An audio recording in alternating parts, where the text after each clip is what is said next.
Okay, good morning, everybody. Nice to see you virtually. I'm just going to do a very quick run through, giving some practical guidance for those of you that will be assessing trainees under the new curriculum.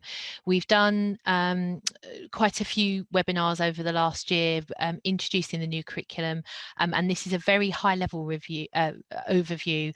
I'm not going to go into very much detail about individual specialties. I'm going to use one or two as examples, but broadly there's quite a lot of similarity between the new curricula. So here they are, looking very lovely.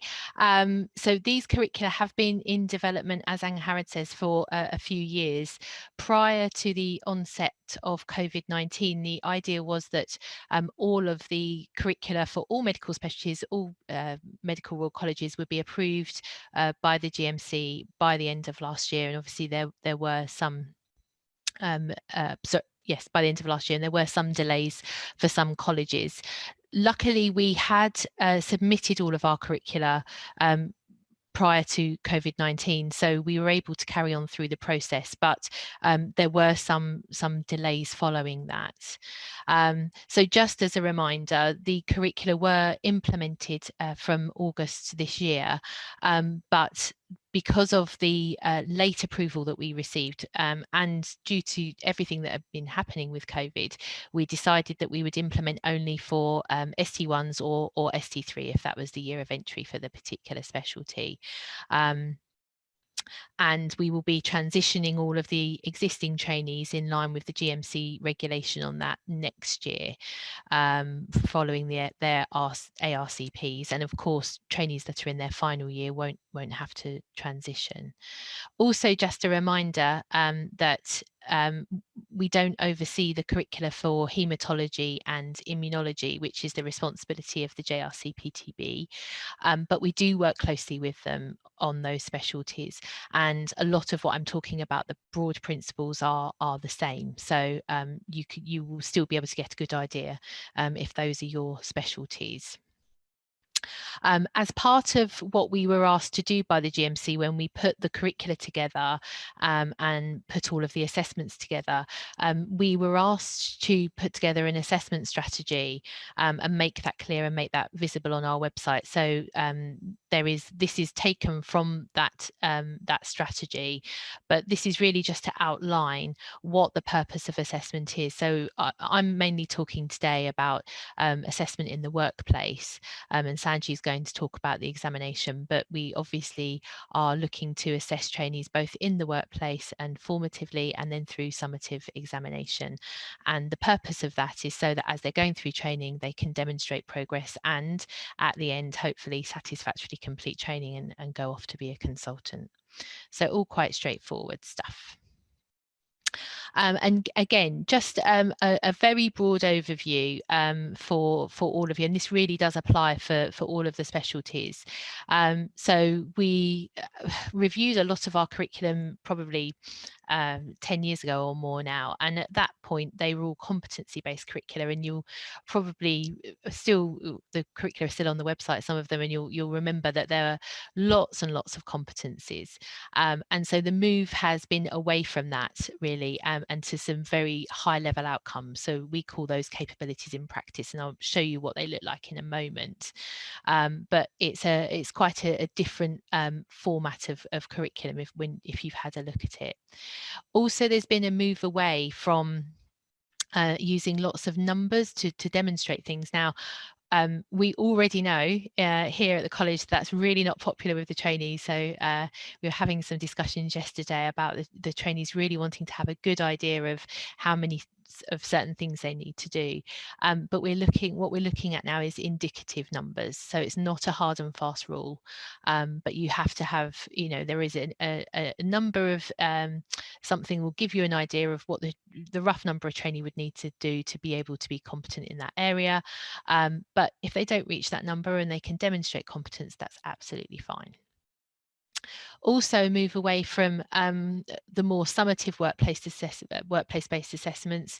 Again, if you've got existing trainees, you'll probably still be using those, but we've moved away from the tick box ones that have every college has been moving away from those into much more feedback style, formative style, supervised learning events. So again, very different feel to what we've been doing before. And for those specialties of chemical pathology and histopathology, we've removed the stage A examination. So if you're in, if your trainees are in ST3 in chemical pathology, or if they're in ICPT this year, there'll be no stage A examination for them. And actually, that got removed slightly earlier than normal due to the derogations through COVID as well. Also, just a reminder that a lot of the things that we do around developing our curriculum are set and instructed to us by the General Medical Council. So along with asking us to look at more high-level outcomes that I've already mentioned, we also had to make sure that our curricula were based on the generic professional capabilities, and that we'd included all of those where we were able to, which was pretty much all of them. Lots of them already in existing curricula, but this was a chance to just review that and make sure that we were working within that framework.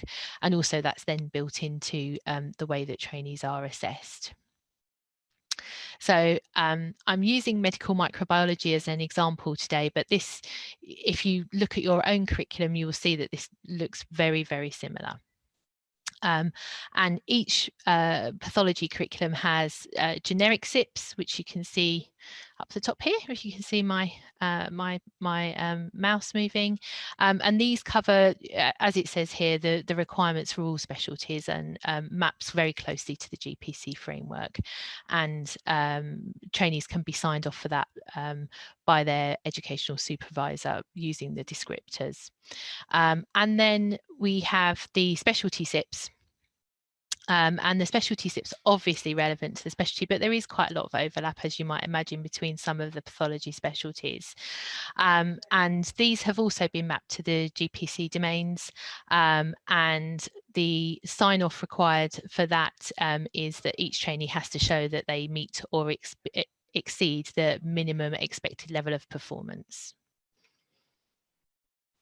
And then this is just showing you a little bit more about the detail in each curriculum about how it gets put together. So you can see at the very top, here's the SIP that we just looked at.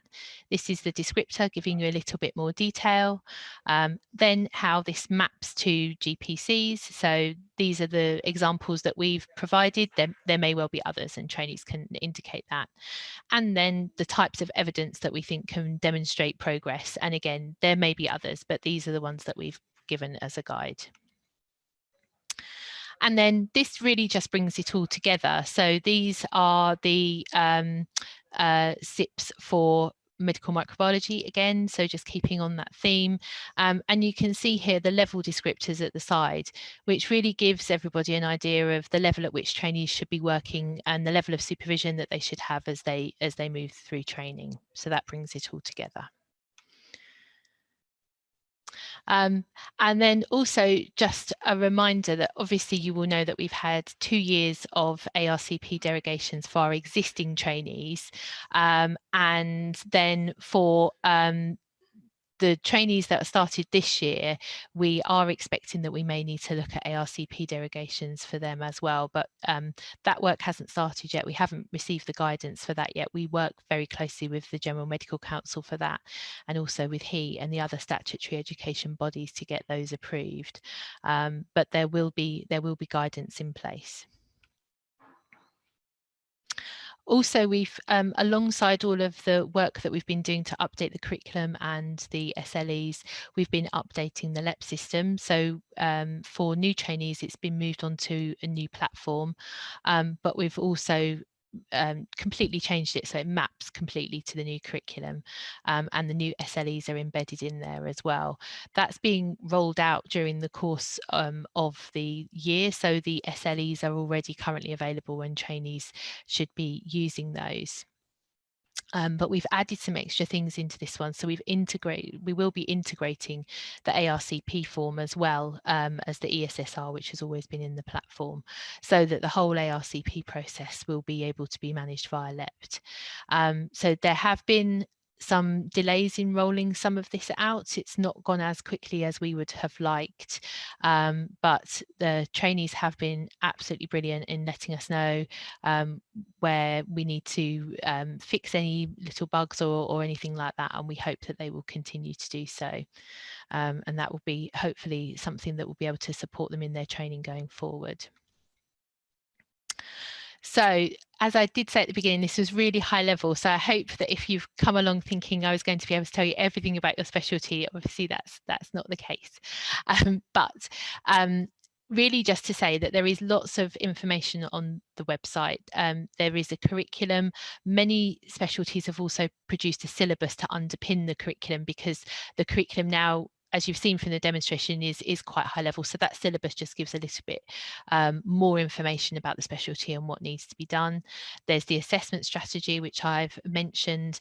We've also made the sort of documents, the assessment documents that are embedded in LEPT and have to be used on LEPT. They are also available on the website, so you can have a look at them in advance, so you can prepare yourself for the types of assessment that you might need to do with your trainees, the questions that you'll be asking them, and the types of feedback that you might need to be thinking about. We have ARCP decision aids for some specialties already, and we're still developing those for others, but they will be there. And the launch event webinars that we did for the curricula back in the summer are also on the website, and you can have a look at those and revisit those as well. And then just on this slide here, after this meeting, Sandra's going to send you a request for some feedback on this event. And with that, I've put together for you a whole series of links for all of the information that I've been talking about, so you can find it all really easily and quickly. So that includes all of the information for the current curriculum and also the previous curriculum, because obviously you've still got your existing trainees, and also just easy links to the ARCP derogations and things, just so that you can find them really easy, and you've got them all at the click of a button, because everything is together on each page. So once you've got to that page, you should be able to find everything you need. And that's everything from me. Thank you very much.